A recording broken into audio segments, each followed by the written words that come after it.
கர்த்தருக்கு ஸ்தோத்திரம். இந்த நாள் தேன்துளி நிகழ்ச்சியிலே உங்களை நான் மீண்டும் சந்திப்பதில் அதிக மகிழ்ச்சி அடைகிறேன்.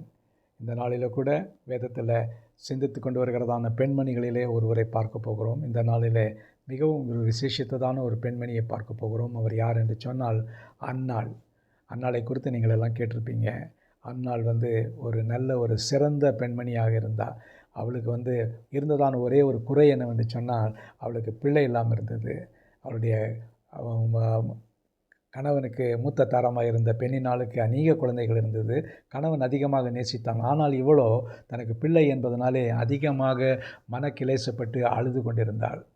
இந்த சம்பவம் நமக்கு நன்றாக தெரியும். அந்த நேரத்தில் பார்க்கின்ற வேளையில் அவள் தேவனுடைய சன்னதியிலே மனங்கசந்து அழுது கர்த்தருடைய பாதத்தில் தன்னுடைய எல்லா கவலைகளையும் வேண்டுதலையும் ஊற்றிவிட்டாள்.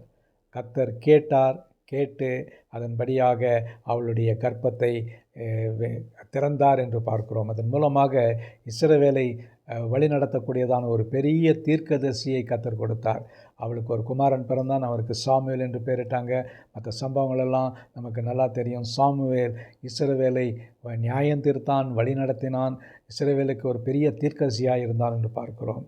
இதற்கு எல்லாமே அடிப்படையான ஒரு காரியம் அவனை பெற்ற தாய் அன்னாள் ஒரு சிறந்த தாயாக அவனை வளர்த்து தனக்கென்று வைத்து கொள்ளாதபடிக்கு அவள் அதை கர்த்தருக்கு கொடுத்து விட்டாள். அந்த சாமுவேலை ஒப்பு கொடுத்த பின்பு கர்த்தர் அவளை கடாட்சித்து அநேக பிள்ளைகளை கொடுத்தார் என்று பார்க்கிறோம். ஒரு பிள்ளையை கர்த்தருக்கு நேர்ந்து கொடுக்கும் பொழுது அவளுக்கு அநேக பிள்ளைகள் இருந்தது. கர்த்தர் அவளை ஆசீர்வதித்தாள். அவள் நல்ல ஆசீர்வாதமான ஒரு பெண்மணியாக வாழ்ந்தாள் என்று பார்க்கிறோம்.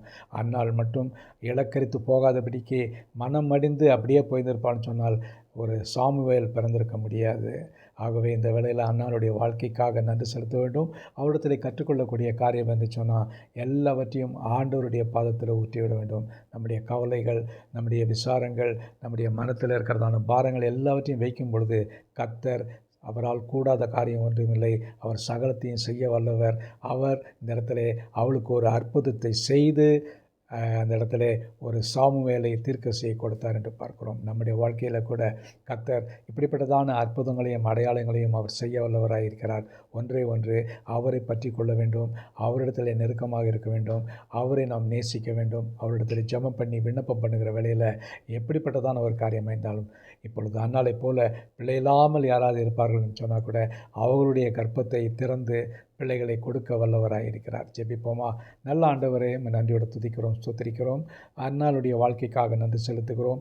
இந்த வேளையில் கூட அன்னானை நீர் கடாட்சித்தீர். அன்னாளுக்கு ஒரு நல்ல அருமையான குழந்தையை கொடுத்து அதன் மூலமாக ஒரு பெரிய இஸ்ரவேலில் ஒரு தீர்க்கதரிசியை எழுப்பினீர். அதற்காக ஸ்தோத்திரம்.